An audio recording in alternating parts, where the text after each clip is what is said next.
Rugon hech bir mehmon tunamagan Shimoliy Koreyaning eng baland arvoh mehmonxonasi.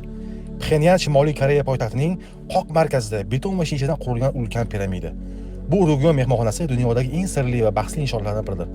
330 metr balandlikdagi va 105 qavatli bu bino mamlakat qudrati va ramzi bo'lish kerak edi. Biroq u orzu qilingan shon-shuhrat o'rniga hech qachon mehmon qabul qilinmagan g'amgin yodgorlikka aylandi. Rugon mehmonxonasining tarixi 1987-yilda boshlanadi. O'sha paytda Shimoliy Koreya hukumatı yer yuzida eng baland mehmonxona majmuasini barpo etish rejasini e'lon qilgan edi. Unikal inshoot 3000 tagacha xonalar, o'nlab restoranlar, kazino va piramidaning 3 qismida aylanib turadigan restoranga ega bo'lish kerak edi. Loyiha jadvali bo'yicha qurilish atigi 2 yilda 1989-yilga qadar Pxenyanda yoshlar va talabalarning jahon festivali bo'lib o'tadigan vaqtga qadar tugatilishi rejalangan edi. Biroq bu g'oya amalga oshmadi. Sabablari bir nechta va ularning barchasi mamlakatning iqtisodiy va siyosiy vaziyati bilan bog'liq. Birinchisi bu moliyaviy inqiroz bo'lsa, ikkinchisi turizmning susligi.